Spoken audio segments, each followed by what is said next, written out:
নমস্কার সুধী ভক্তবৃন্দ, আমার ধর্মকথা চ্যানেলে আপনাদের সকলকে জানাই স্বাগত।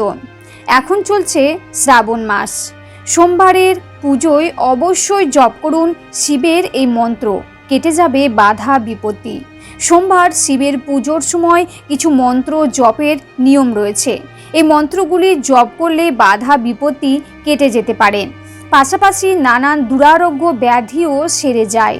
কোন কোন মন্ত্রের কথা বলা হচ্ছে সেটা আমরা এই ভিডিওটির মাধ্যমে জেনে নেব, এবং তার সাথেও আমরা জানব যে শিবের প্রিয় ধুতুরো ফুল কিভাবে আমাদের জীবনের অর্থাভাব রোগ দূর করবে। তার আগে এই ভিডিওটি যারা দেখছেন, যদি ভালো লাগে তাহলে অবশ্যই একটা লাইক করবেন, এবং যদি চ্যানেলে নতুন হয়ে থাকেন তাহলে প্লিজ চ্যানেলটি সাবস্ক্রাইব করে পাশে থাকবেন। আসুন জেনে নেওয়া যাক। সোমবার দিনটি শিবকে সমর্পিত। এই দিনে শিবের পুজো ও মন্ত্র জপ করলে মহাদেবের বিশেষ আশীর্বাদ লাভ করা যায়। শাস্ত্রমতে সমস্ত দেবদেবীর মধ্যে সবচেয়ে সহজ ও সরল স্বভাব শিবের, তাকে শীঘ্র তুষ্ট করা যায়। পুরাণ অনুযায়ী সোমবারের শিব পুজোয় কিছু মন্ত্র জপ করা অত্যন্ত শুভ। এর ফলে ভোলানাথের আশীর্বাদ সবসময় আপনার মাথায় থাকবে।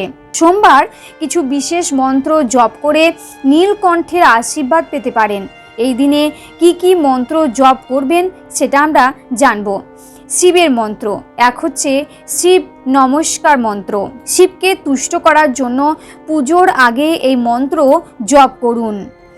মন্ত্রটি হলো শম্ভবায় চ ময়োভাবায় চ নমঃ, শঙ্করায় চ ময়স্করায় চ নমঃ, শিবায় চ শিবতরায় চ, ঈশানঃ সর্ববিদ্যানামীশ্বর সর্বভূতানাং ব্রহ্মাধিপতি মহির্বন্নধপতি ব্রহ্মা, শিব মে অস্ত সদাশিবম।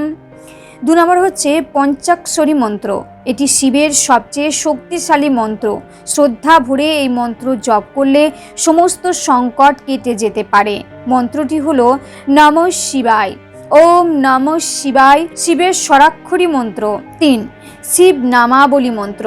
শাস্ত্রমতে সোমবারে শিবের পুজো করার সময়ে নামাবলী মন্ত্রের জপ সবচেয়ে বেশি কার্যকরী ও ফলদায়ী।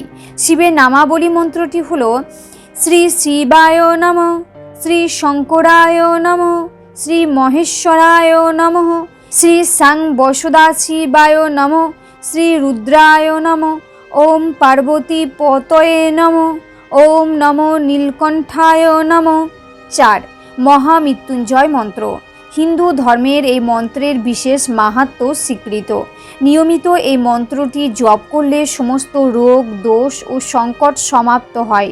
মন্ত্রটি হলো ওম ত্র্যম্বকম যজামহে সুগন্ধিং পুষ্টিবর্ধনম উর্বারুকমিব বর্ধনাৎ মৃত্যুৎমুক্ষীয়মামৃতাৎ। 5 শিব গায়ত্রী মন্ত্র। গায়ত্রী মন্ত্র জপ করলে পিতৃদোষ, কালসর্পদোষ, রাহু কেতু ও শনির দশা থেকে মুক্তি পেতে পারেন। শিব গায়ত্রী মন্ত্র হলো ওম তৎপুরুষায় বিদমহে মহাদেবায় ধীমহি তন্ন রুদ্র প্রচোদয়াৎ। 6 লঘু মহামৃত্যুঞ্জয় মন্ত্র। মহামৃত্যুঞ্জয় মন্ত্র জপ করা কঠিন, কারণ এই সময় বিভিন্ন নিয়ম মেনে চলতে হয়। তাই যাদের পক্ষে মহামৃত্যুঞ্জয় মন্ত্র জপ করা সহজ হবে না, তারা লঘু মহামৃত্যুঞ্জয় মন্ত্র জপ করতে পারেন। এর প্রভাবে অসাধ্য রোগ দূর হবে। এই মন্ত্রটি হলো ওম হং জুং স।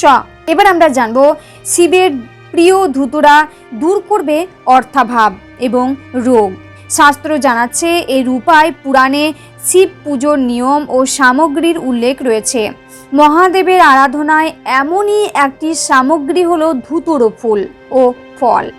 মহাশিবরাত্রিতে এর টোটকা করলে শম্ভুর আশীর্বাদ পাবেন। শিব পুজোয় অপরিহার্য সামগ্রীর মধ্যে অন্যতম হলো ধুতুরো। যেমন বেলপাতা ছাড়া শিব পুজো অসম্পূর্ণ, তেমনি ধুতুরো ফল ও ফুল অর্পণ করলে শিবের বিশেষ আশীর্বাদ লাভ করা যায়। শিব পুজোয় ধুতুরোর বিশেষ মাহাত্ম্য রয়েছে। এই ফলটি বিষাক্ত হলেও শিব পুজোর অপরিহার্য এবং এর ধর্মীয় ধারণা অনুযায়ী এটি অত্যন্ত শুভ। শাস্ত্রমতে ধুতুরো শিবের প্রিয় ফল। মহাশিবরাত্রি তিথিতে ধুতুরোর কিছু উপায় করলে শিবের আশীর্বাদ লাভ করতে পারবেন।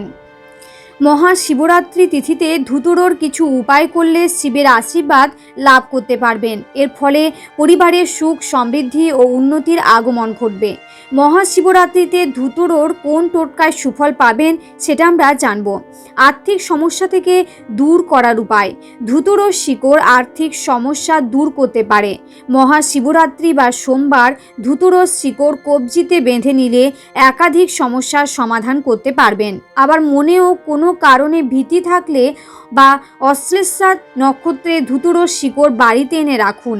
এর প্রভাবে ভয় দূর হবে। রোগ মুক্তির উপায়। কোনো অসাধ্য রোগে গ্রস্ত হলে বা গৃহ কলহে জোরবার থাকলে ধুতুরোর উপায় করতে পারেন। এর জন্য ধুতুরা গাছের শিকড়ের ভস্য একটি কালো কাপড়ে বেঁধে দক্ষিণ দিকে রেখে দিন। এর ফলে রোগ মুক্তি ঘটবে। পাশাপাশি গৃহ কলহ থেকেও মুক্তি পাবেন। বাড়িতে ধুতুরোর গাছ লাগালে কি হয়? অনেকে বাড়িতে ধুতুরোর গাছ লাগান না। শাস্ত্রমতে বাড়িতে ধুতুরোর গাছ লাগানো অত্যন্ত শুভ। এটি শিবের অত্যন্ত প্রিয়। বিশেষত কালো ধুতুরোর গাছ আরও শুভ ফল প্রদান করে। শাস্ত্রমতে কালো ধুতুরো সমস্ত নেতিবাচক শক্তি নষ্ট করে দেয়। শিবকে ধুতুরো নিবেদন করার পর তা নিয়ে কি করবেন? শিব পুজোর সময়ে মহাদেবকে যে ধুতুরো অর্পণ করা হয় তা কোনো পবিত্র নদীতে ভাসিয়ে দিন, অথবা এই ধুতুরো নিয়ে নিজের লকারেও রেখে দিতে পারেন। আবার বাড়ির প্রবেশদ্বারেও ধুতুরো টাঙিয়ে রাখতে পারেন। একটি ধুতুরো শুকিয়ে গেলে এটি জলে প্রবাহিত করে দিন। এই উপায়ে পরিবারে নেতিবাচক শক্তির প্রভাব দূর হবে, যার ফলে পরিবারের সদস্যরা উন্নতি করতে পারবেন। বাড়িতে কোথায় লাগাবেন ধুতুরো গাছ? শাস্ত্রমতে তুলসীর সঙ্গে ধুতুরো গাছ লাগাতে নেই। শিবকে তুলসী নিবেদন করা হয় না, তাই তুলসী গাছের সঙ্গে ধুতুরো গাছ লাগাবেন না। বাড়িতে ধুতুরো গাছ লাগানোর পরিকল্পনা করে থাকলে তা পূর্ব দিকে লাগান। শাস্ত্রে এই দিককে শিবের দিক বলা হয়ে থাকে। এই দিকে বসেই শিবের আরাধনা করা হয়। এই ভিডিওটি এখানেই শেষ হলো। এই ভিডিওটি দেখে কেমন লেগেছে সেটা অবশ্যই কমেন্টে জানাবেন এবং কমেন্টে লিখবেন জয় শিব শম্ভু। সকলেই ভালো থাকুন, সুস্থ থাকুন। নমস্কার।